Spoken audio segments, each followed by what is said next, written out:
Well, here we are back here again, week 2 UFL recap show here. Got Andrew Murray standing by. Later in the day today, I think this is good, kind of slotting in between, the men's finals tonight. And, people are complaining that's too late. So I think this is a good time here.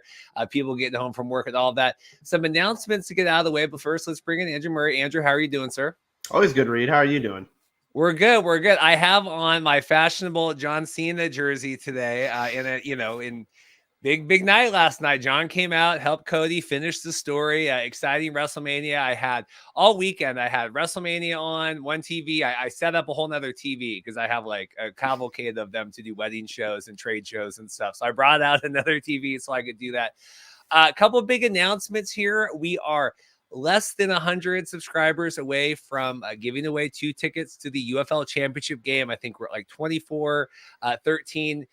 So if you like and subscribe, even if you don't want to go to the championship game, let us be like Cody Rhodes. Let us finish our story here, and then we can start talking about something else. But like and subscribe, give a thumbs up, because speaking of the St. Louis Championship game, Andrew Murray and I officially booked, ready to go. We will be there partying in St. Louis. Flights are booked, hotels, everything. Pat Ruffino will be there. I'm sure we'll do a live show. Pat's got connections, or we'll figure all that out. But we are official.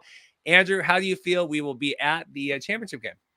I'm ecstatic. We did it last year. We discovered a beautiful city in San Antonio, or I discovered it. I know you'd been there before, but I loved it. And St. Louis has always been a city that I've been curious about. I'm glad that I finally have a chance or an excuse to go there. And I'm really excited to see Pat too. I've never seen Pat in person. I've known him through online interactions, but this is one of the coolest things for me, is meeting all of you guys in person. And I've already gotten a little bit of feedback from people that we met last year in the championship game in San Antonio, and being able to meet them again. So it's really exciting. I love it, and I'm happy to be part of it, and happy to be with you again doing it. Yeah, I'm excited. So we, I always kind of go back and forth with this stuff. As with you, I enjoy the connections we make, getting to see, the like fans there, but people that watch the league and know who we are, and we know them from being online, and you and everything else. We have the most viewed UFL pregame show here for kickoff, so it only makes sense we kind of roll that back. But so that'll be exciting. So like I said, like and subscribe, get on the train, and then we give that. And Andrew will probably be in the crowd as well for that. I'm going to try to get credentialed, so maybe we'll just you sit with Andrew Murray. That could be part of the prize here. So lots of members checking in as well. You can become a member, 99 cents a month. Flights to St. Louis aren't cheap, although I did get a screaming deal, and then Andrew and I got a hotel nearby. So overall, we are lots of things to talk about today. We'll do kind of general thoughts, attendance, kind of all that stuff, and then we'll do game by game breakdowns. I probably saw the most of the UFL that I possibly could this weekend, just being at home with WrestleMania and everything else, where last weekend traveling back. So I feel like I have a good handle on a lot of this. And I also feel like these teams are kind of coming into a little bit more fruition what they are. What do you overall thoughts on the weekend, Andrew, while I pull up Mike Mitchell's tweet about rating or attendance? Yeah, I mean, it was a lot of navigation around other events, right? Men's Final Four, women's Final Four, the WrestleMania, whole bit of it. Obviously, you still have baseball, you have a lot of other sports going on. But for the UFL standpoint, I mean, the biggest thing that we noticed from a disparity standpoint, and I can get into this now, is the attendance numbers. I mean, we have seen and had enough data, at least for the first 2 weeks, to see almost every home market. And so far, it has been a rousing success for the XFL markets for the most part. I'd say DC showed up. They did fantastic with 15,000 in their home opener. And then St. Louis, obviously, breaking a modern record. I don't know what modern day record really is for a lot of people. Basically not the USFL back in the day, right? I would say, I'm going to just say 21st century, which is a sizable number of years now. 40,000 is insane for a spring football game. That's absolutely bonkers. But that crowd in that area has been just all in on Battlehawks football. But to pan it over to some of the USFL teams, look, all of the USFL teams so far at home have drawn less than 10,000. And I know a lot of it has to do with their model that they had the last couple of years, playing in hubs, playing in markets that they were more interested in just being in, as opposed to actually marketing to. And I think what you're seeing is the results of not really putting a lot of backing into drawing people in those areas, or really in those markets, because it was just the idea of, here's football. Come see the football. And that only works to so many degrees. I mean, and also you have to consider which cities they're in as well. I'm talking about obviously some of these factions are in NFL cities, not all of them, of course, but some of them were.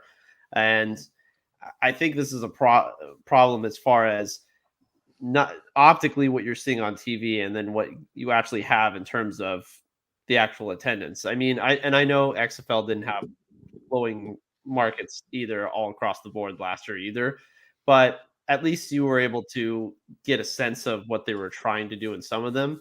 And I know the Vegas one was just kind of a disaster in a lot of ways, but this is something they have to work on. I mean, Michigan, their attendance went down from week one against a good team. Birmingham is a good team to watch in your home stadium, and your attendance goes down.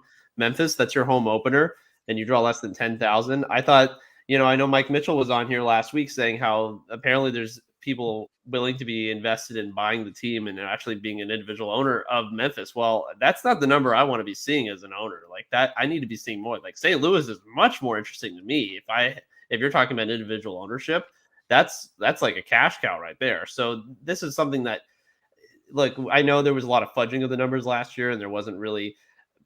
I know Mike couldn't really discuss some of them or really disclose some of those official numbers, but the fact of the matter is the XFL, whether you want to talk about it as the remnants of the numbers that they had from 2020 or the carryover or whatever. I know DC, this is their third season in existence. St. Louis is their third season in existence.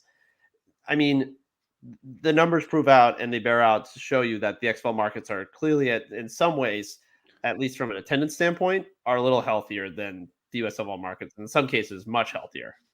Yeah, I had over because we have the Battlehawks game on, opposite WrestleMania, and my buddy Michael came over, and it was 72,000 at Lincoln Field for the WrestleMania, and he's like, God, what's going on with this, UFL, because he was with the Sea Dragons and all that. I said, well, they're going to break a record tonight. They're probably going to have 40,000. He's like, there's no way. He's like, there's absolutely no way. Absolutely no. I said, no, like they're already tweeting out that they're approaching he's like, that's insane, and proves that, because the big thing you had with the Michigan attendance, I saw a lot of people tweeting like, well, the Tigers are playing across the street and this is going on, that's going on. St. Louis had that as well with the Cardinals playing and with the soccer team playing. So you can, there's always going to be a gas station opening or, what was it?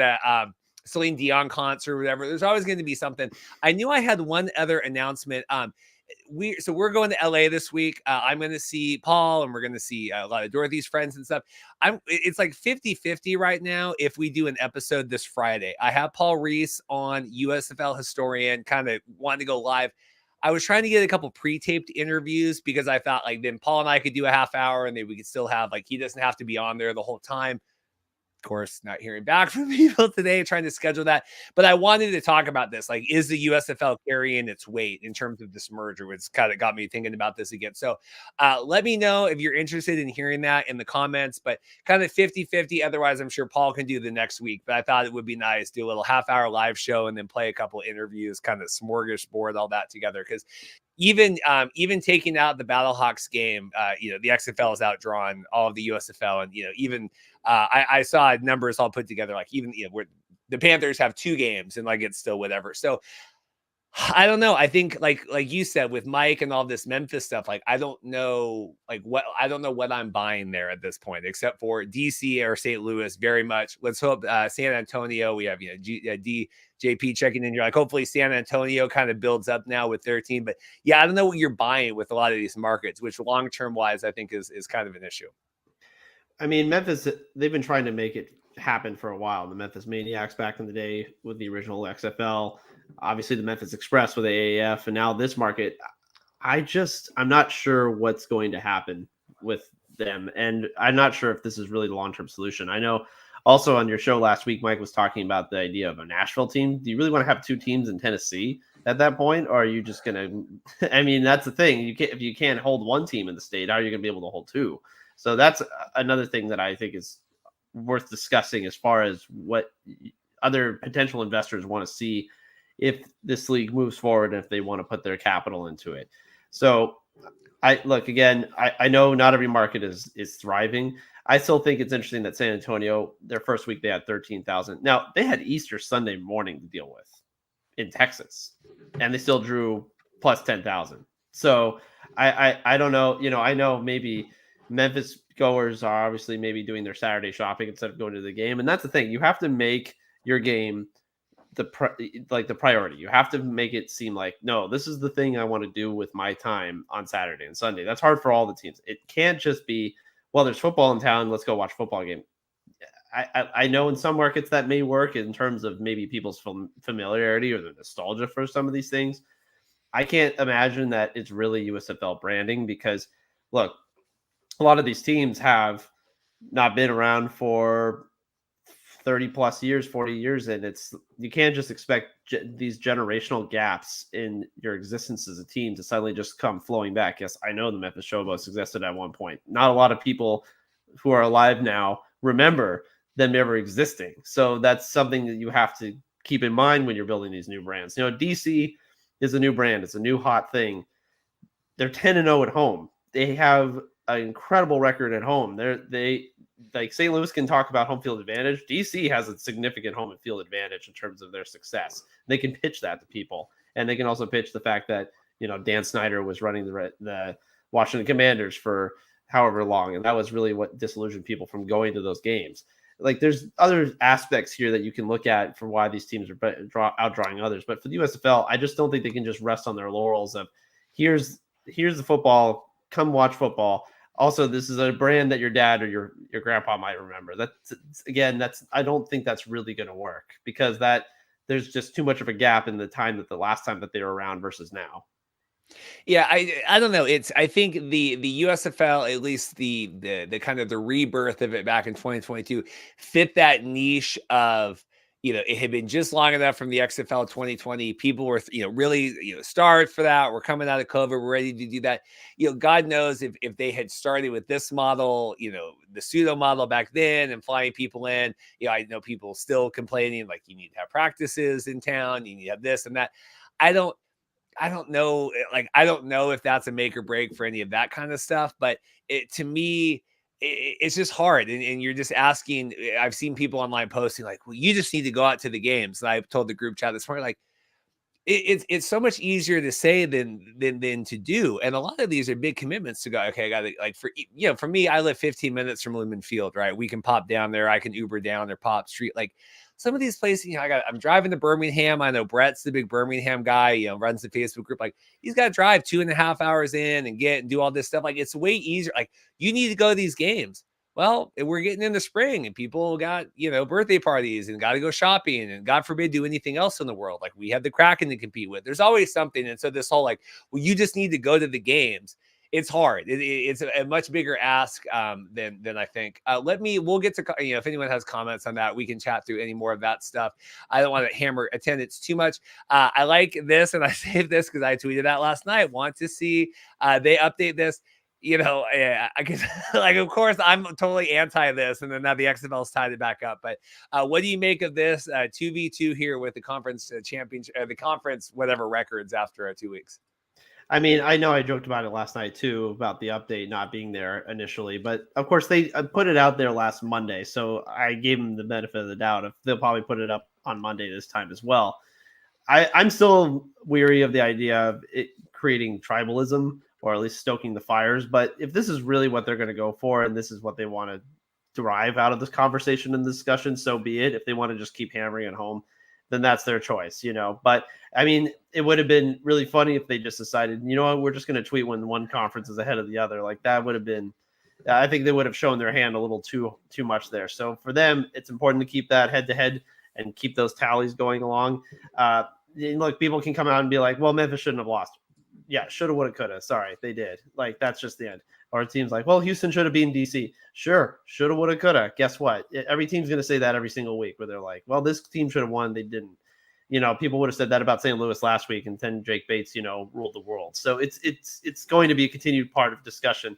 I think it's just a different kind of discussion. This isn't AFL and NFL stuff where the NFL had a superiority complex. They've been around longer and said, well, the AFL can't keep up with us. And then the Super Bowl happens, Super Bowl 3 happens, and then all of a sudden all hell breaks loose. Like, you can't, it's not the same thing, but there's going to be that rivalry baked in. Again, I just worry about it, that like separating people and creating a little bit too much of vitriol in the discourse. But if that's what they're hanging their head on, then so be it.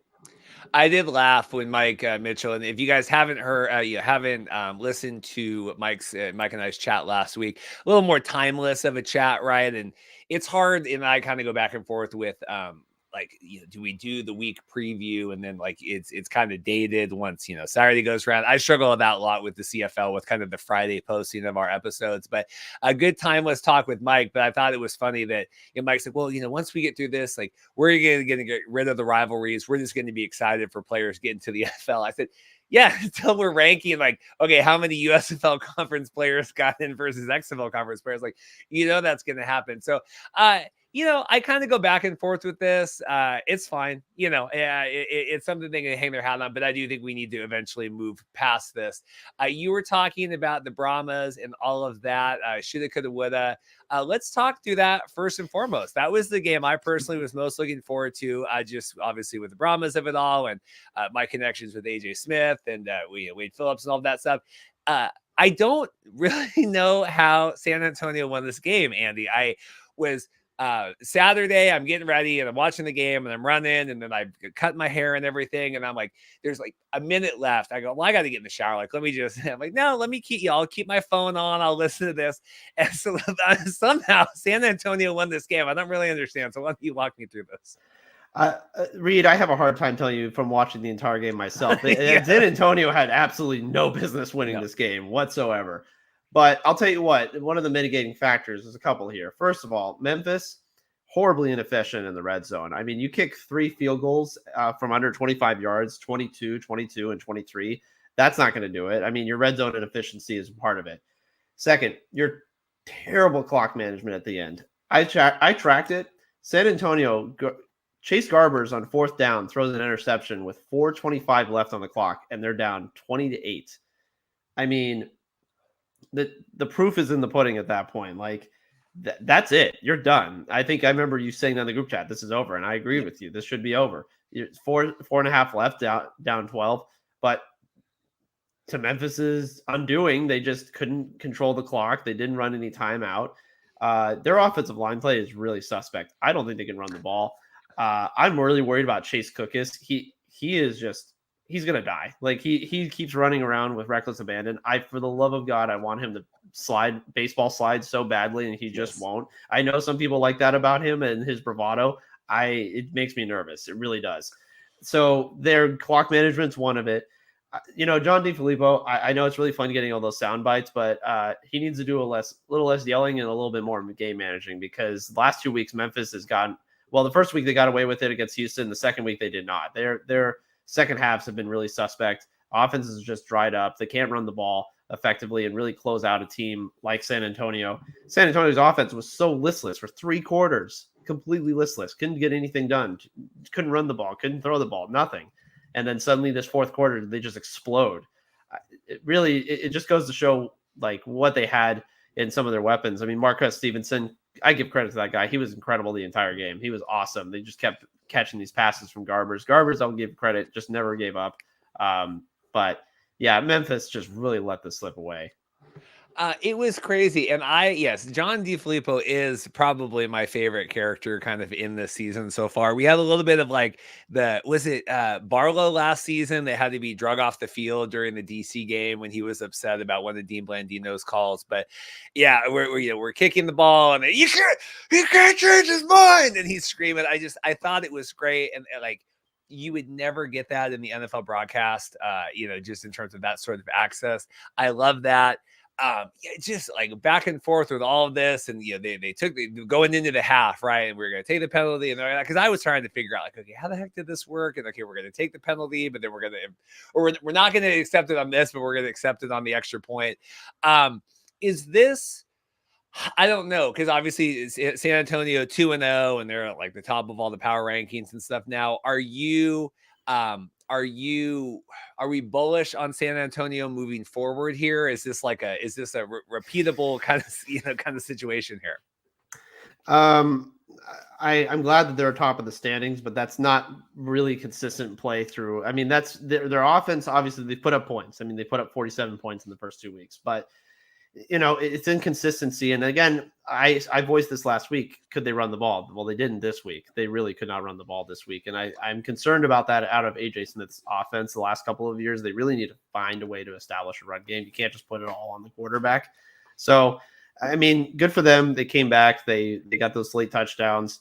Garber stayed in the pocket. He was brave enough. They got the 4th down conversion, and not what would have been the onside kick. They got the 4th down conversion to keep themselves alive. But you can't get away with this again against a team that actually knows how to close somebody out, like a Birmingham, maybe even maybe a DC. We'll talk about them, and also St. Louis. I mean, I don't think you can pull this against them. So for San Antonio, I think it's good for them to get the W. Obviously, it keeps them atop a very competitive division, but I can't imagine they can get away with this again. They have to find a way to keep an established run game, or being able to just move the ball and move the chains at all. I mean, again, they were just so lifeless in the first half offensively. It was really an eyesore, but Memphis didn't put them away. We were talking in the group chat, a lot of the AJ Smith play calling and how that worked against DC, kind of a lot of the short, I can't even, I'm talking about, I'm the idiot here, but, and then that not working here against DC, is that an AJ Smith issue? Is that just Memphis smartening up? Like, cause I always think of AJ as one of the smarter, kind of brighter coordinators in the league. And so I'm just curious, like if he's already being found out week 2, is that an issue? I mean, he was found out a little bit last year. Now, keep in mind also, Brandon Silvers got hurt. That didn't help their case, obviously. There was the Cole McDonald's experiment went a little bit awry. There was just a lot of problems last year with the offensive setup.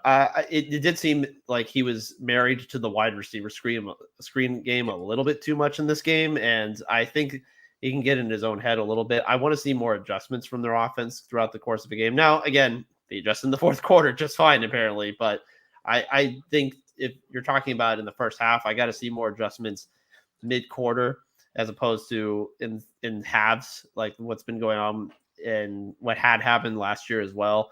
So I think it's just a matter. I think AJ's smart enough. I believe in his ability to play call. It's just I think sometimes he has to look at it a little bit as far as what's going on in terms of the alignment.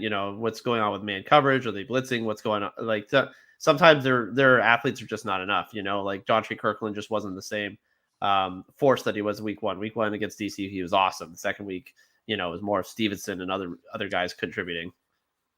In terms of, and I know they did that 4th and 12, whatever. That looked mighty short to me. I don't know. That was just it was suspect. I'll say that. Yeah, I didn't see the true view. Whatever.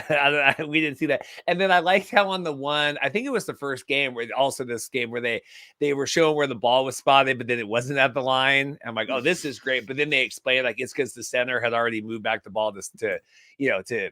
So I thought that was nice. Like I like having that transparency, because I'm like, that ball is not at the 4, But then they say, oh well, no, it's because he's already got the ball back for that. In terms of the Memphis of it, yeah, because it's crazy to me here. San Antonio shut out through 3 quarters, and then it just kind of exploded there. Memphis falling apart. I don't understand where that comes from, or kind of how they fall apart with how good they looked, especially last week. I know that game was a little slow, but I thought Memphis looked pretty good. I just don't know if Darius Victor can be the bell cow the entire game. I love Darius Victor. He's been awesome. I think they need to have a little bit more change of pace in their backfield again. Just rely on Case Cookis to run around. It's going to get him. It's going to get him sent to the IR like immediately. He's going to be put on injured reserve if they're not careful. So for me, they have to find another way to mix up their run game a little bit. And I just want to see them be able to not be so inefficient in the red zone. Again, there's too many short field goals. They can't do that throughout a game. They have to find a way to punch it in when it matters most. Anything else? We have a bunch of comments we'll go to before we go to the next game, just kind of what people are talking about in the chat. Anything else from this game that you wanted to highlight? I mean, again, I can't express how much of a pleasure it is to see Cody Latimer really be used in an offense that knows how to use him. I mean, him being in the San Antonio offense is so good. When he came over for Orlando, I just thought that was such a perfect match for him. His talents were clearly on display with Orlando last year. It didn't always factor into winning, obviously, but there was no no doubt about his individual skills, and I'm glad to see that it's finally being put in place. I mean, we're catching that game-winning touchdown with Garbers rolling out. When Garbers was rolling out and about 3 seconds left, I thought, oh my God, there's going to be someone open, but who is it? And it was Latimer right there in the end zone. So it's great to see his talents being put to full display. Yeah, I think, and I agree, just thinking back with the Memphis stuff too, and obviously Darius Victor being on the show, I think it was 2 or 3 weeks ago, just, yeah, it can't just be him running the ball 100 times a game, I think. And, he would burst, and it's one of those, like, okay, we go, and then finally you pop through. There was a lot of, like, -1, or, we're getting back to the line of scrimmage. Comments here, people talking, I have some starred, either Christian here saying Memphis game the game away. We're talking a lot about attendance and everything. Scott, I got to admit, as USFL fan, we don't support our teams as well as the XFL fans do. And I don't know if it's just the way that they ran that, like you said last year, of like, okay, we're basically giving away the USFL tickets, right? It's not, and not that the XFL was charging an arm and a leg, but it would be $35-$40 to get into an XFL game, where it was like, hey, we'll give you a free t-shirt and a beach towel. Like, can you come to one of these USFL games? And I don't know if that's part of it, if that's paying now, where you've diluted that ticket so much, and not, we don't care about attendance, and now we do care about attendance. Gregory here, my hat's off the entire UFL family. Quality of play is greatly improved.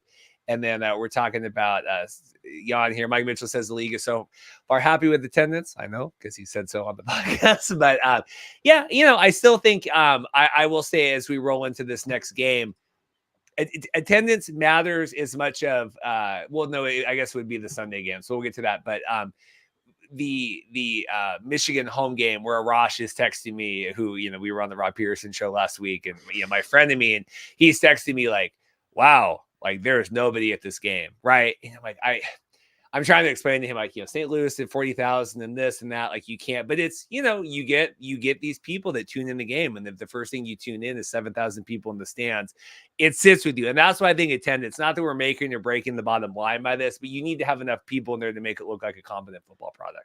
I'm sorry to CFL fans, but from what I've seen, St. Louis outdrew every market from last year. Nobody had 40,000 plus at a CFL game last year. Just going to say that right now. BC drew a lot of people. I know, obviously, Regina, obviously the Saskatchewan always draws really well. Obviously Winnipeg fills their stadium, which has a capacity mark. They can't get to that many, so I get it. But like 40,000 is nothing to sniff at, okay? And for a market that's really only been around for not even 2 full seasons, I think that's really a testament to St. Louis. I mean, they show up. That's why they have the championship game. This is why they're able to have it. And I think the league, you can't put out conspiracy theories or anything, but I'm sure the league would love nothing more than St. Louis to show up in that game and to host that, because that would be absolutely ruckus. And they may even have to open up more sections if that happens. Oh, I think it's going to be rocking there. One more comment here before we get to the game. Yeah, Darren, hey, Reed, is the CFL so insecure that Jim Barker had to go on RP and bash it after week 1? Well, no, I saw that because I had seen that yesterday morning. And see, this is one of those, like, people might think that I'm like, oh, Mr. Anti-USFL, or I used to be anti-XFL when I said that they weren't kicking off whenever that was going to be. But the thing I will not tolerate is anybody naysaying either the USFL or the XFL from the CFL or the NFL. Like, I'll protect. That's where at the end of the day, my allegiances are to all spring football when it comes to that. And yeah, I was sitting there. I saw the interview, and then someone tagged me in it. And he was on, and he said, "It's a second-rate 4-down league." Jim Barker on the USFL, UFL, RP, while you're enjoying some of these UFL games. And then I just said, let me get this hidden. I said, yeah, what if I said Jim Barker's a second-rate football commentator? Like, what does that accomplish? And also, like, Jim is like in like football scouting and development, like was with the Argos, like. They have a lot of XFL talent on their roster. Like, it's one thing, and Mike Mitchell, I thought, put this really well. It's one thing if you want to be tribalistic towards, like, I'm the XFL or you're the USFL.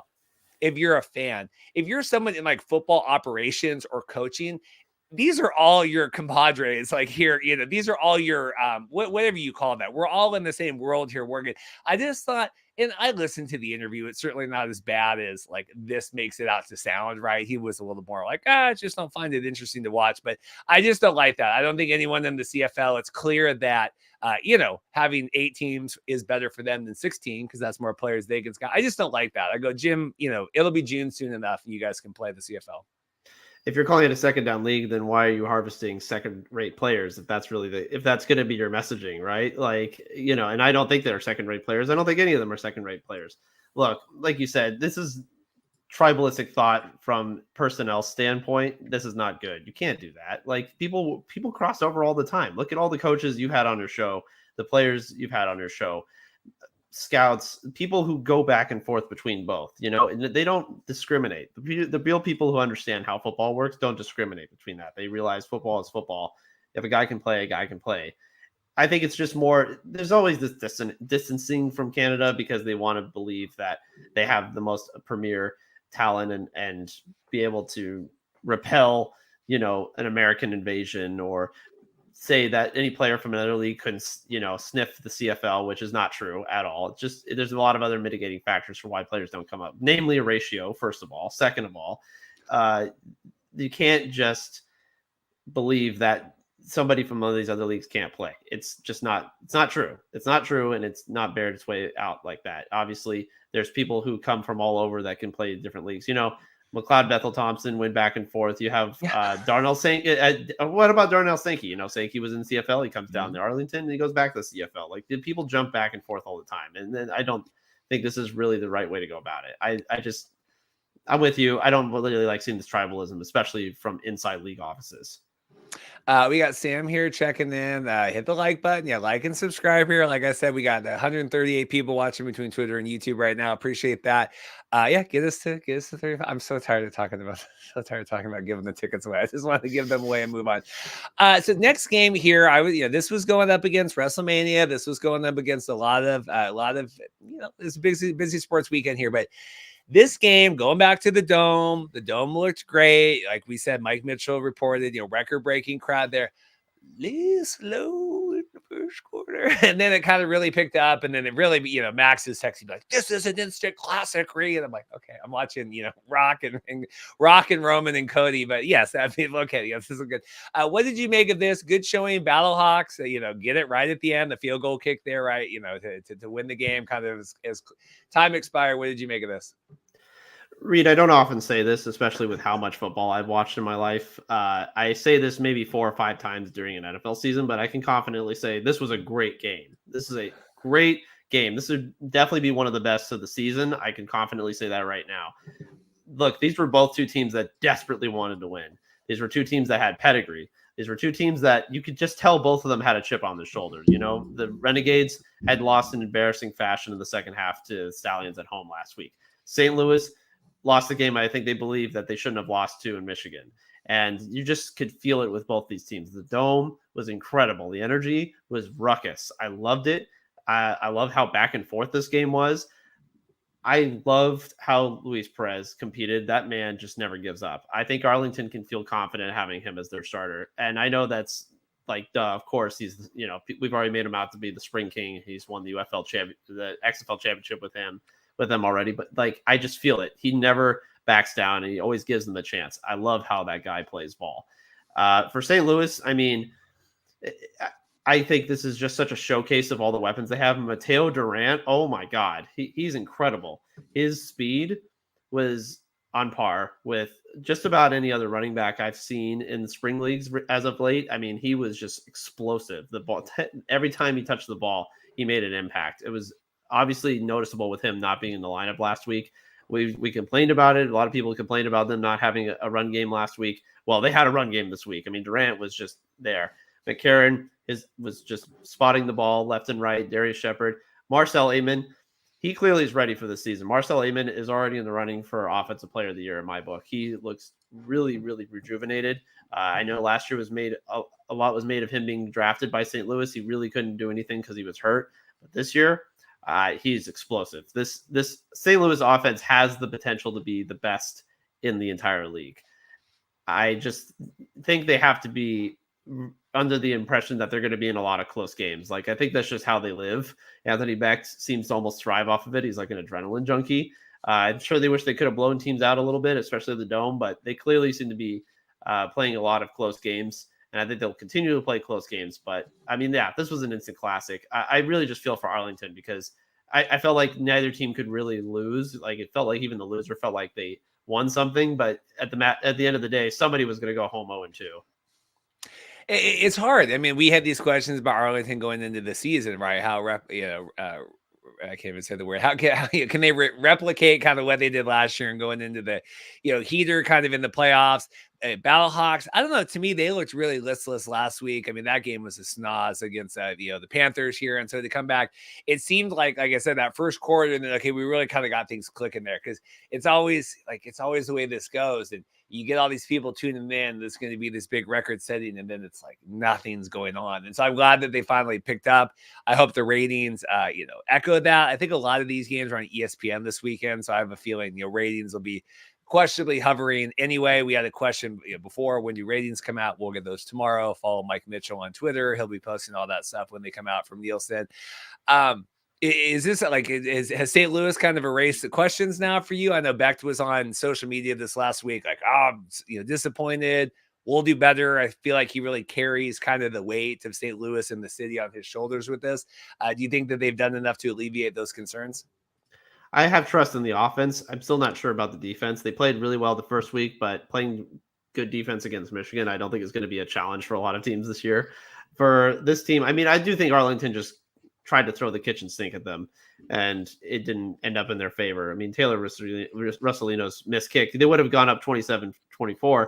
Then St. Louis is going to go down the field, and maybe you have an overtime situation there. So, I mean, St. Louis got the break that they needed, and they took advantage of it. But I'm still, as a full operation, I'm still not sure. But I absolutely trust AJ McCarron.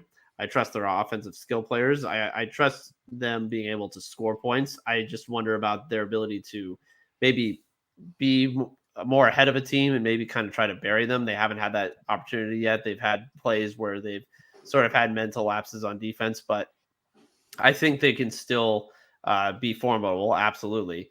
I'm not full in on them. On their offense, I am. Their defense, I'm still not sure about.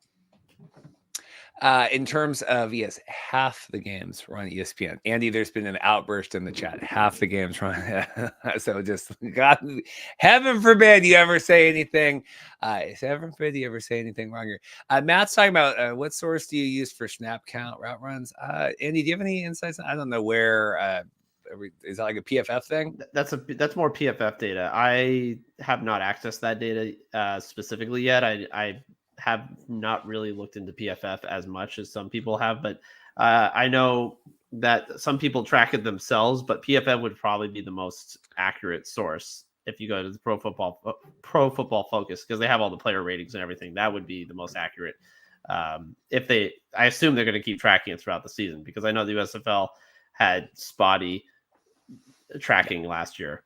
They're getting better for it. And then time for UFL. No, you're asking a lot of the same questions, and people in the chat seem to be answering them. You're asking about where Ja'Cour Pearson is. You're asking about where Jamar Smith is. Seems like people are answering in the chat, so I can't derail the entire. I'll do it this second, but I can't derail the entire conversation from that. So just let you know that. Well, Ja'Cour Pearson's hurt. He's still, he still has the injury, but he'll be back at some point during the season. I'm not sure exactly what week he'll be back yet, but he is going to be in the lineup at some point. But again, you're already joining a very full arsenal. Hakeem Butler and Darius Shepard and Marcel Aitman.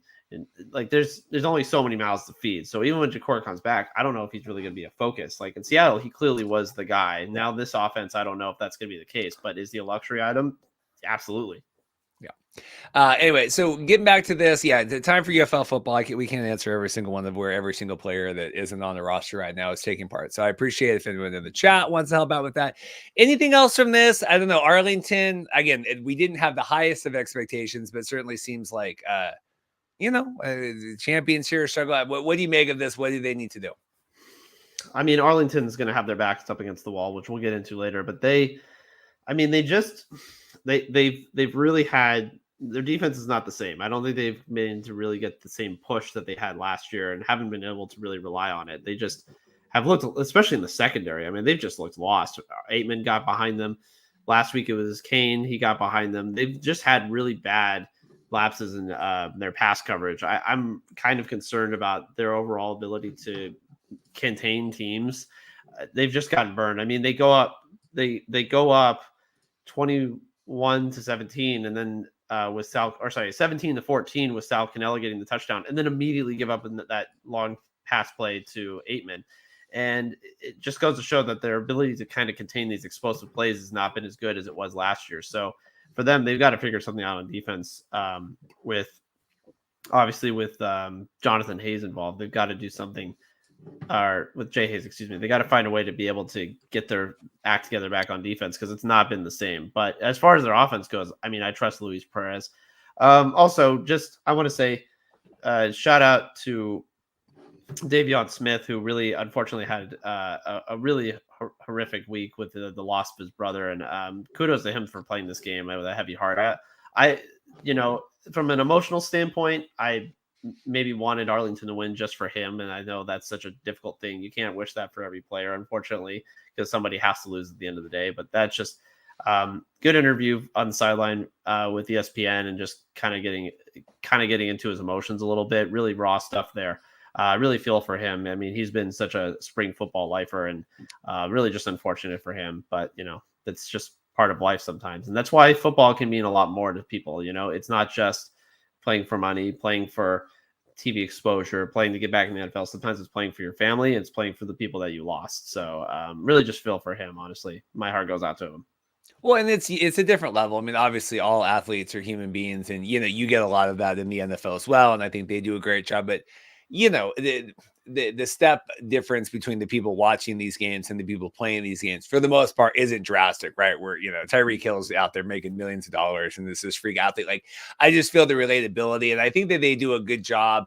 Like with the Jake Bates thing last week, I think we do a good job of really humanizing a lot of that, and I think that I like that more, and how we've done that this season versus like, well, this guy's trying to get to the NFL, and this guy's trying to get. I mean, I know we're still doing that, but I like just hearing these player stories, because ultimately, even if they're not the biggest stars now, Jake Bates, and we'll talk Michigan here right coming up, but like, he's a superstar right now for that team. I mean, he might be the most over guy. I mean, he's probably the most productive guy on that entire team. So, any other thoughts on that? We'll move on. I mean, Jake Bates is probably more famous than Brandon Aubrey. I mean, Brandon Aubrey never got this kind of coverage last year, so good for him. That's really the Bates story is so fascinating. We get into that in a minute, but yeah, I agree. Just continue to harp on these individual stories and really give the notoriety to these guys, because they don't get that kind of exposure. They maybe didn't get that exposure in college. They certainly probably didn't get it in the NFL, and you really get to see what these guys are like in real time. I think that's really one of my favorite parts of these leagues, especially when they have the live interviews. That's really fun. One question here from Pip, and then you'd be nice, because they were very rude about me being wrong about the ESPN games. I have attendance numbers continue to be bad in certain markets, and this just makes me think of Michigan here as we move in. Do you think teams are be relocated, or are they committed? My 2 cents, I think you got to at least give it 2 years here. I think you can't. It's kind of like when they took over the Commanders, and what's his face was still the coach, right? Ron Rivera, and they're like, we need to fire him. And they're like, no, we're going to keep him through the year, because we want the next head coach to know that we're committed to you, and we're going to give you the time that we need. And I think with this, it's the same thing. You got to let markets know, we're going to give you a year or 2 years to kind of get this going. We're not just going to pull unless there's like 6 people in the stands. Do you have any difference of that? Because I think you got to give, future franchises, the security that you're going to keep this going. I mean, there's a lot of unanswered questions with that, namely because we don't know what would have happened to some of the other franchises that weren't able to stay around. For example, with the XFL in 2020, I mean, the league went bankrupt, so there was no moving of franchises there. The USFL 2022, you had the Tampa Bay Bandits. Well, they got moved, but not really moved, because they didn't ever play in their home market, so that's not really moving them. It's just moving the IP. So the USFL has done that too. The XFL, we don't know what would have happened to Vegas. I mean, essentially there's because 4 teams went away just because of proxy of merging, but there was always talks about whether they're going to move or not. Yeah. And so there's not really a clear answer to that. I would suspect that the XFL would be more willing to do that than the USFL, but I don't know. Actually, no, sorry. Let me reverse that. Actually, I think the USFL would do that more than the XFL, because the USFL, I think, has all these IPs in their back pocket, all these old brands, and say, well, we could just toss this out and go try this market instead. Which, again, I don't know if, like you said, I wouldn't necessarily just pull that plug so haphazardly. Now that you actually have people in the stands and you actually are selling tickets to these home venues, that's really going to disillusion people further. You have to be careful about that. But I know that's the easiest, obvious answer. But relocation, it burns people. It really does. And you have to be careful about burning a market and then expecting to come back to it later. Yeah, they say Michigan would be the one. Ford Field sucks about. Let's get to that because I want to get to the Michigan game. We'll try to power through these two. We might go a little bit over the hour, but I want to make sure we touch on these. This was the Jake Bates Invitational, at least for the first half. I tweeted out when Mike had the attendance. I hope Jake Bates mania kind of runs wild through the season of Detroit because it was like 7,400. I mean, this was rough. Birmingham still doesn't look the team that they were last year. Obviously, we have the lack of Jamar Smith and all of that. What did you make of this? Because Michigan, it doesn't seem to have an identity at all right now. I mean, offensively, Birmingham did everything they needed to except punch it in the red zone. They went 1 for 6, which is a big problem. They can't seem to, like Memphis, really take advantage of the fact that they can just run over teams. I mean, their running game is really strong here. As you can see across the board, you get Martinez in there, you got Maribel in there, you get Pearson, you got all these people that get in there and just start rolling with that football. But offensively, on as far as the passing games goes, it's all over the place. Corral still looks really inconsistent. Adrian Martinez, I don't think it was really ever much of a passer, even in college. He was much more of a runner, as you can see.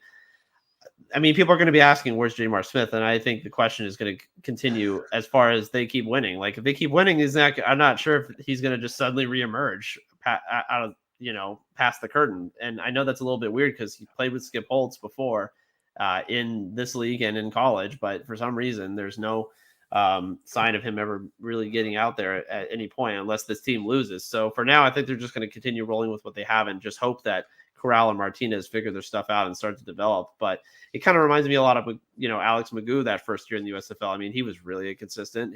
I was really unimpressed with his passing game proficiency, and then he took leaps last year. So maybe that's just the thing. Maybe Holtz is really kind of taking a longer term approach to this, but I mean, offensively, Birmingham can do whatever they want, at least on the ground. I laughed when you were talking about people asking Jay Martin. I'm like, yeah, literally people in the chat are asking what's Jamar Smith. But Joe has a comment here. I don't understand why Birmingham won't give snaps at QB when neither of the current two have been consistent. I agree there, but I mean, Adrian Martinez comes in, he can run. I mean, he run all over the field. I mean, like he's I think they're their top rusher, right? Really, I mean, I thought he had a really good game. Again, I mean, his speed is so lethal, but the other thing about it is if you don't have consistency in the pass game, how are you going to be able to do anything? I mean, you got Jay Sternberger, you got Marlon Williams, you got some of these wideouts, but you just don't seem to know how to utilize them in the red zone. It gets tight down there. Corral threw a hideous interception in the fourth quarter and could have gone up by double digits on Michigan and kind of let them in the game. Moving over to Michigan, man, 205 yards total offense. Woof. I mean, West Hills, after rolling through the first week, looked nothing the same this week. Birmingham's defense, I also think, is part of that. EJ Perry's not it. I just don't believe in him. I'm sorry. I'm not really into the EJ Perry experiment, but I'm really not into their whole quarterback room in general. Brian Luerke and a couple other people back there. I don't think it's really going to work for this Michigan team. Offensively, they look just really lifeless. They have to ride the Jake Bates show pretty much. I mean, if you want to keep banging 62-yarders and 64-yarders, that's great, but it's only going to get you so far. At some point, you've got to do something on offense. And a Mike Nolan football team doesn't seem like it's going to figure out itself on offense. I'm sure they want to run the ball, and Perry does have, at least from a standpoint of running, he can do a lot of things. He can run out of shotgun and he can do QB draws, but they have to find a way to establish some kind of passing game because it's not going to go very far. And this Birmingham team, I mean, again, can just kind of overwhelm you with all the talent that they have. And at some point, they're going to figure it out. Michigan, I'm just very skeptical about their operation. We have your comment, Pat, typical stats guy, Pat Ruffino. Adrian is number 2 in the UFL in rushing right now. So yeah, I mean, this is what they have going. I liked Philip, don't worry, Philip Slate, that's fine. You check in here.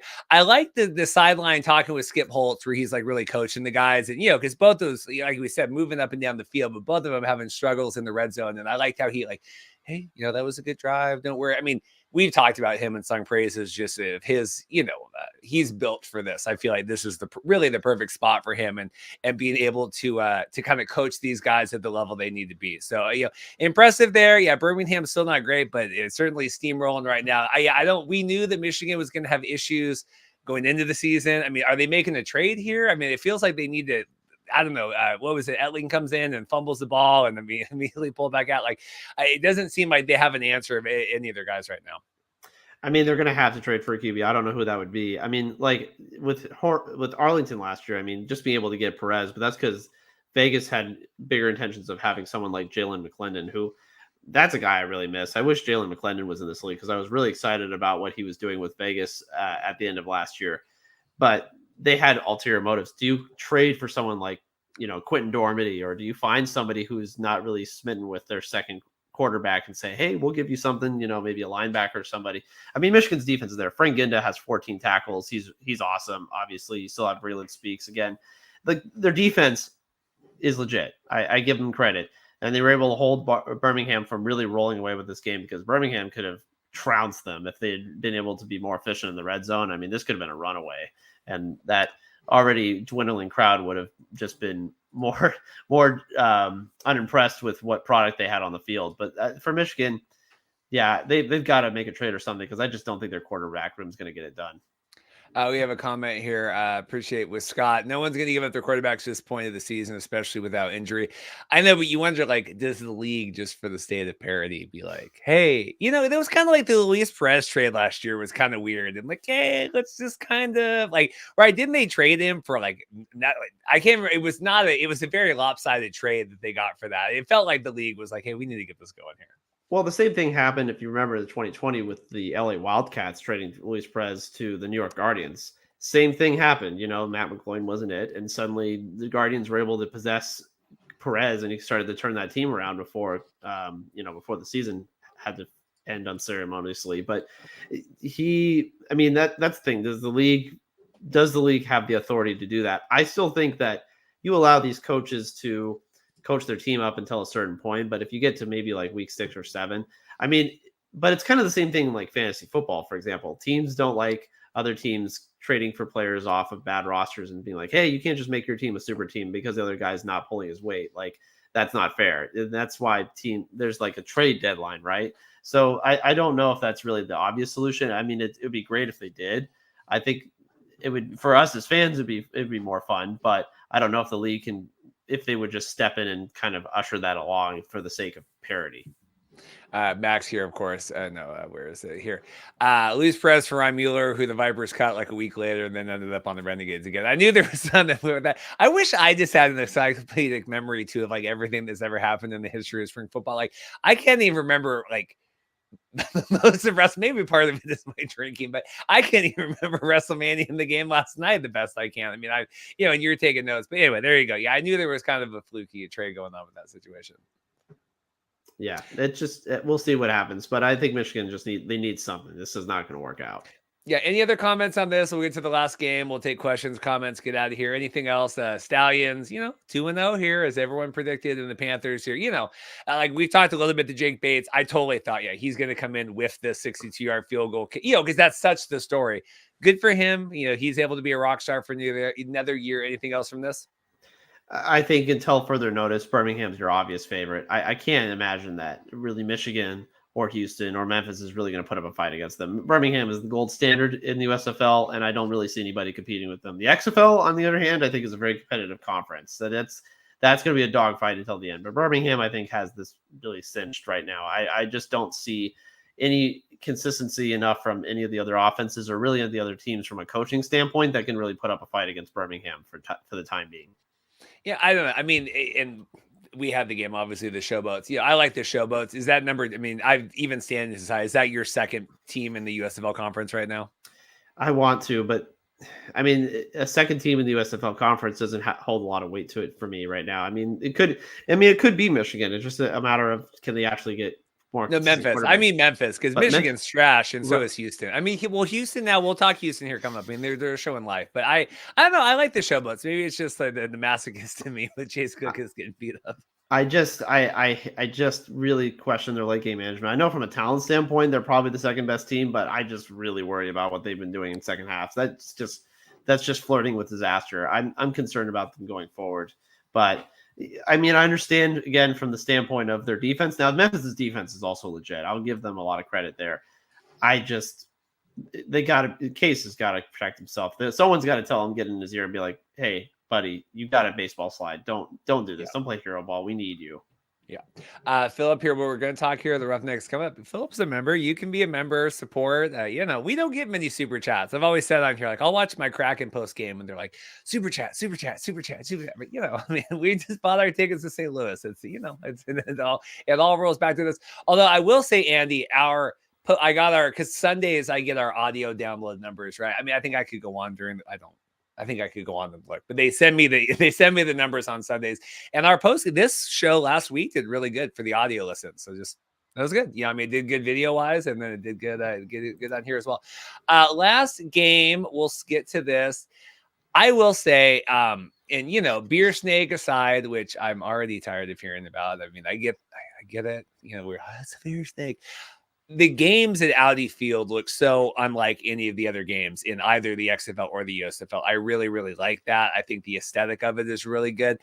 This game, we had quarterback injuries, really came down to the wire. DC able to, like we said off the top, kind of maintain their home winning streak. What did you make of this game? Much same to what I said about San Antonio. I'm not sure if the defenders really deserve to win this game either, because boy, howdy, the Roughnecks were giving them all they could ask for. I don't think the vendors really came out and played their cleanest game. And really the blessing in disguise for Houston was that Reed Sinnett stepped in for Guarantano. And it's like, it just was night and day. I mean, Sinnett really put in the work. I think the biggest thing that I really take away from here is that one of the turning plays in this game, Kirk Merritt looked really great out of the backfield, and and Sinnett hit him for that big pass play, and then he fumbles the ball. He gets the ball punched out, and that just turned the entire momentum of the game. Jordan Ta'amu, good credit to him to be able to fight back. He throws that pick that gets tipped at the beginning of the game and gets returned all the way back for a pick six by Corn Elder, and it really deflated the crowd at first. The DC crowd was just kind of out of it for a little bit, which is really what you need to do if you want to spring an upset in Audi Field. You got to get that crowd out of it, because it's going to be a fiesta the entire time. But they let DC get back in the game. They took the lead. Man, Greg Williams, bless that guy. He sticks to his guns and he never changes. You draw up man coverage on the last play of the game, on one-on-one situation, when you know that Houston has to throw into the end zone. Never change Greg Williams. I'm sure all Jets fans will remember him fondly, but I can't get over how Houston really had a chance in this game.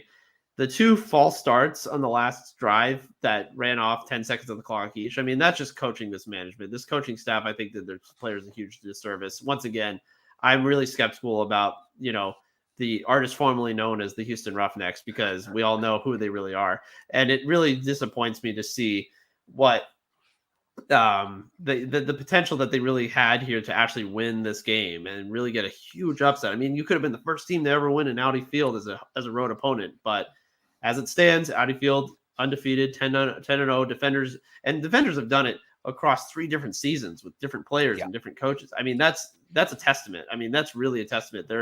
They embody their home crowd, which is always fanatical. They're crazy. The DC fans are nuts. If you had, I wonder what would happen if you had the St. Louis numbers in DC. I think that would be just absolutely untenable. It'd be raucous.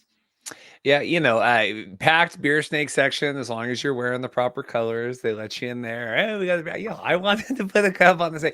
What was I going to say? The quarterback, the Guarantano getting injured here. Reed Sinnett coming in. Obviously, you don't want to see anybody get hurt, but especially a quarterback to kind of make that change. But I certainly seem to give spark there. He's going to be out. Presumably for a long time. Greg Parks tweeted that during the game, or I think it was the post game. Hey, they said that he's hurt, he's not going to play for a month. It's like, well, I knew he wasn't going to play when I saw he was not able to physically get himself to the locker room. I mean, it seemed like a very serious injury. Is this enough now? I mean, do we have something to work with here with Houston going forward with Reed Sinnett? I mean, I really liked Reed Sinnett with the San Antonio Brahmas last year. It's just, again, he got hurt, and that was kind of the end of any offensive hope that team had last year. I think it creates a spark for Houston. I'm still not sure about their overall operation because their coaching decisions have been suspect. But, I mean, I have to say they have more of a chance now than they did going into last week. And I'm sorry, but, the injury to Jared Guarantano is actually might be a blessing in disguise. I know that's awful to say, but it might have worked out because a lot of people were already kind of starting to ask for Reed Sinet. And I think this might actually give them a spark, at least in the short term. We'll see about long term. But, I still think guys Reuben Foster's just such a dog. I love him. I hope he doesn't get injured too much, but he's been so good for Houston. And I've just been really impressed by at least their defense to kind of keep things in front of them. For DC, I mean, this is clearly not the same DC team as last year. I think that they just don't have the same spark as far as like the 2 quarterback system.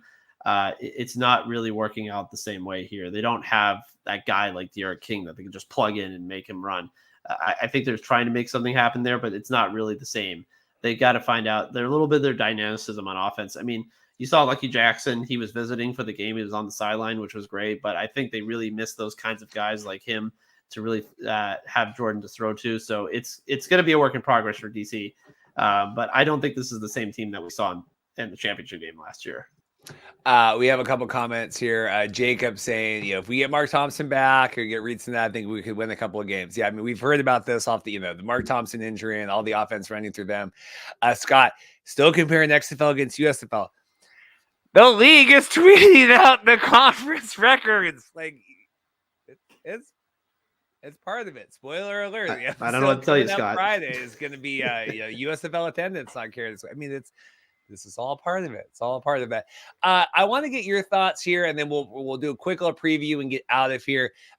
Curtis Johnson, are we, friend of the podcast here, came on preseason. Are we high on him here, getting this figured out with the new quarterback and all that? What do you make of Curtis Johnson? Because Barlow, we know. I think he's going to steady the DC ship, even if kind of the pieces aren't there from last year. But what do you make of Curtis Johnson?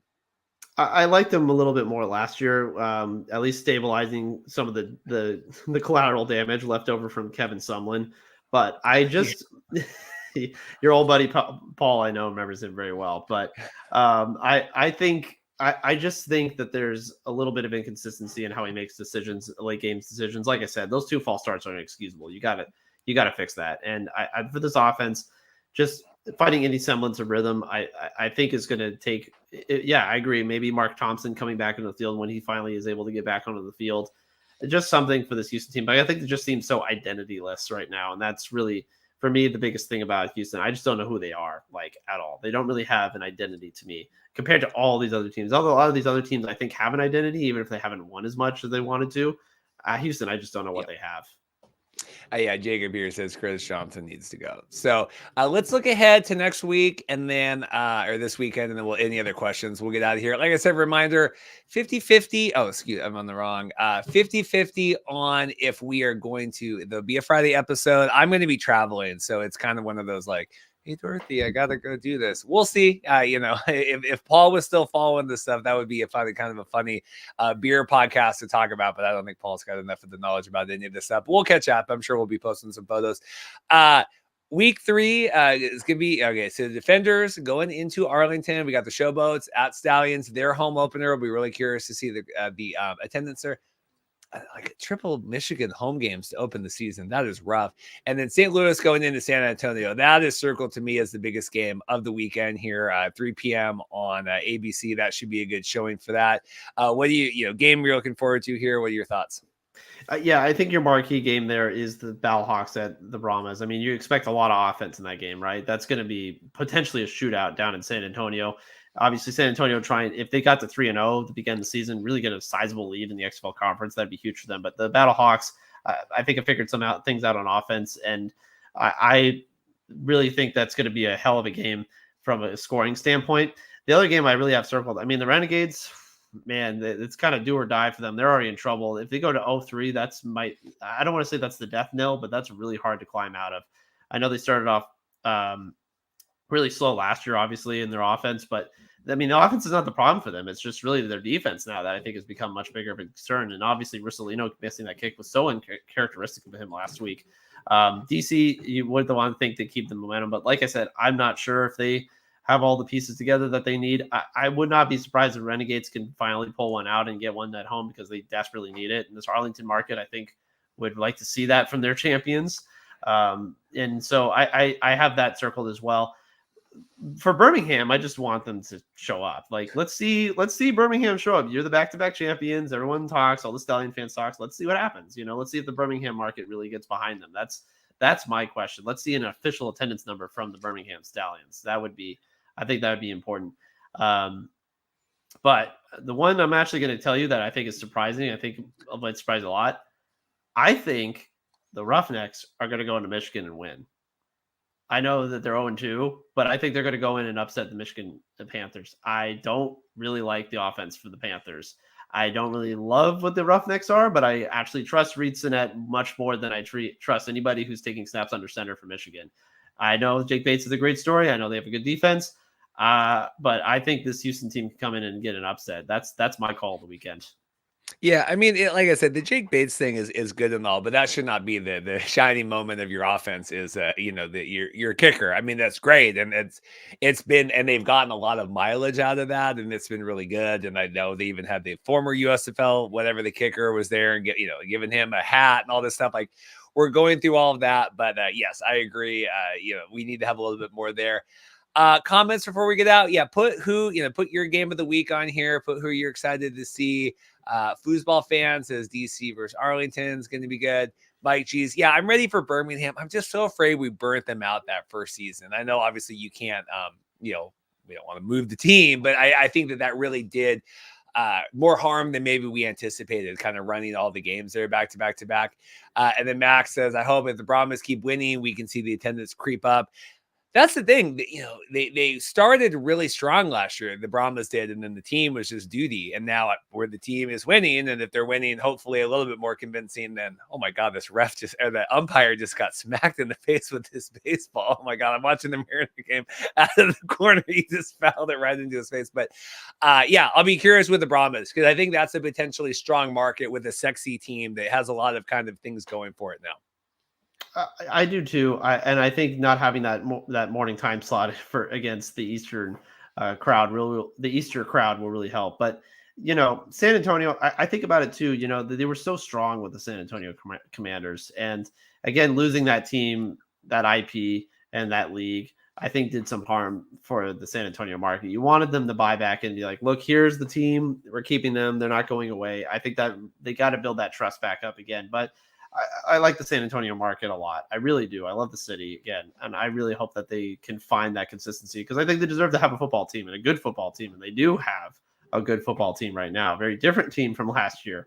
So for them, I mean, if they can continue to draw plus 13,000, maybe even 15,000, that would be great. I don't know if we can ever get to 20 like that two times we did last year with the championship game in the opener, but that would be great. I mean, but that to me would be gravy. Yeah, Mike. Yeah, every game has something up. Yeah, I don't know. This feels.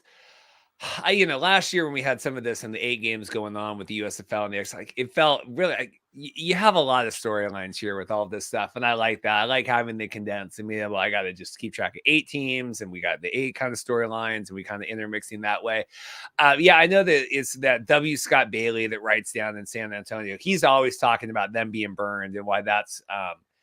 One of the reasons people are hesitant. And I totally get that. And that's why it's important, do a 2-year plan here, like Mike Mitchell's talked about. Let's get through this season.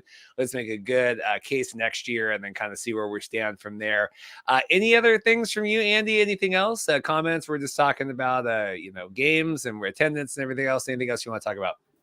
I just want to say, I mean, the quality of football, I really have to say has been really good. And I mean, I like that there wasn't a whole premonition from the social media account about saying, oh, well, we had this many close games this weekend, because that was a big thing for the USFL. And I always kind of I sort of rolled my eyes sometimes when they made such a deal about how close the games were. And I always thought, well, I'm not sure about some of the quality of these games sometimes, but I can actually say the quality of these games and these teams have overall been very consistent and very good so far. I'm pleased by what I've seen. Like I said, that Arlington St. Louis game was awesome. That was really a great game. I hope we have another one of those soon. And I'm sure we will. But the quality overall, some of these quarters can be a little snoozy. But I do think that from what you're seeing from the players, I think is what you want to see from a spring league. I really have been impressed by the overall quality so far. Yeah, where is it? The foosball fan here. It is next weekend belong to the UFL. Is week 3 going to be? I know we have the Masters, I think, starting Thursday. So that will, Yeah. I don't follow golf, but that's kind of the big tentpole event next week. But yeah, certainly no Final Four, certainly no wrestling. I mean, wrestling consumed much of my life this weekend, and so we'll kind of be cleared out from that as the Mariners give up a run here. So yeah, I think it's going to be better. I'll be excited to kind of see where these ratings kind of normalize here. Just without a lot of the competition that they've had the last. I mean, they performed, and we'll get ratings tomorrow, but they performed well against their competition thus far for the first weekend. Well, I mean, I'm really glad that you, Mike, again, are always talking about the schedule and where the schedule lies and what are these ratings going to be. Like, they're going to run into somebody at some point. I think it's just been tough the first 2 weeks because they ran into the buzzsaw that was the NCAA tournament for men's and women's now.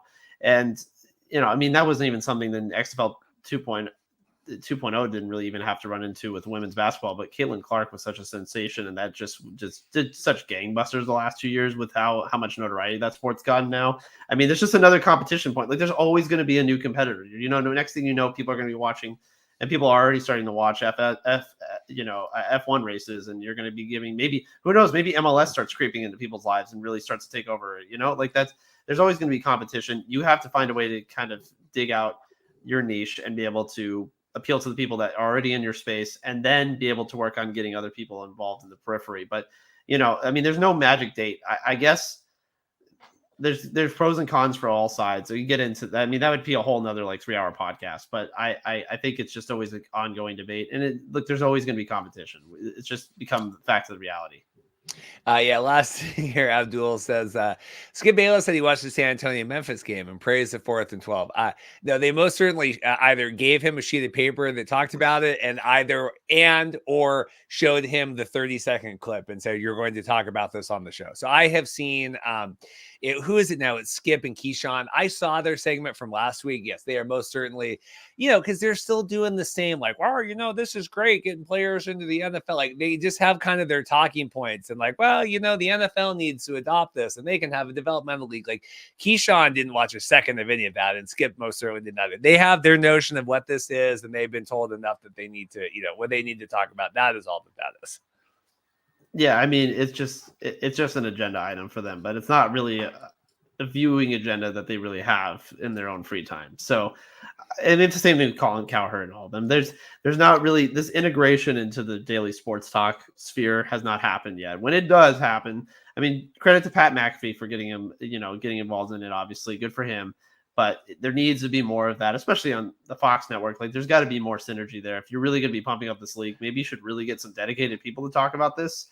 And like I said, get Joel Klatt on Colin Cowherd. Get Colin to talk about it for a few minutes. Just be able to talk about it because he's clearly knowledgeable. There's been some really good broadcasting from a lot of these guys, but especially from Klatt and McAfee. I'm really impressed by their presentation every time they're involved with the game. You got to get more of those guys involved.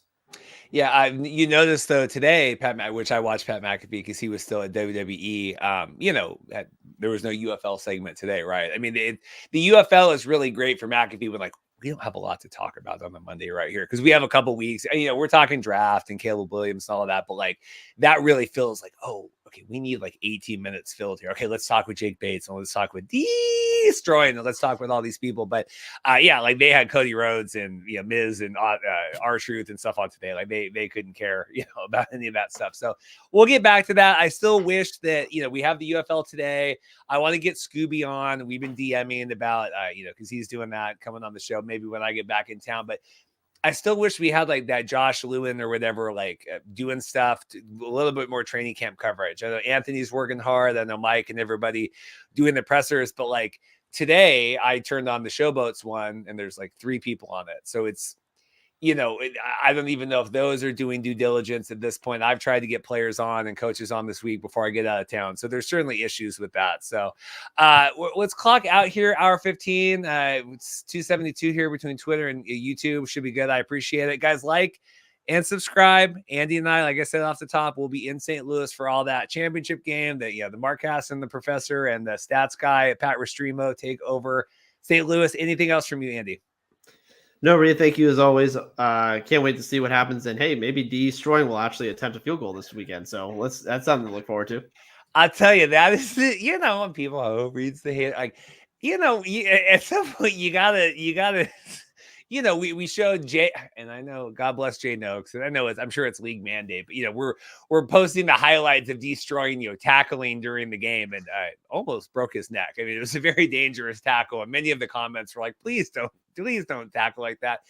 We're really reaching here for this. Like, we got to talk about this. Yeah, let's get. You make a field goal, miss a field goal, but you got to kick this week. I can't just see you doing kickoffs and we're over time, but yes, got a lot of hate on my tweet about not liking the USFL kickoff here in the UFL, which I stand by. But I got a lot of hate on that when I tweeted out, like, are we tired of every drive starting from the 50-yard line now? It seems very divisive with that. So I don't know. Any last thoughts on that? That'll be our ending point.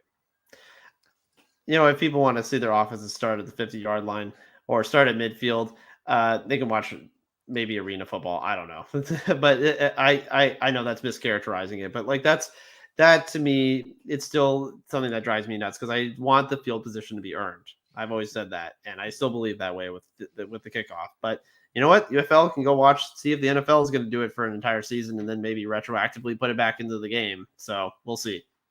Yeah, Abdul, I did notice that. He said, did you notice how, God, we just cannot hit anything, the Blue Jays here at the warning track? God, just killing me. I did notice that the Brahmas punted. It did not go for a 54-yard. Yes, I did. I did notice that, but I'm getting a lot of heat right now. So I really got to be careful with how, like, I deploy my, I can't be talking, Donald all the time. I got to be really selective about when I tweet about it. So I did notice that. All right. Excuse me. All right, guys, I'm going to go watch the Mariners. Hopefully not blow this. I will be in LA. Watch social media. I'll post out what we're doing Friday if we're doing anything. And then Andy and I will be back next week. We'll be talking the UFL week 3. Thanks, everybody. Like and subscribe. We'll see you next time.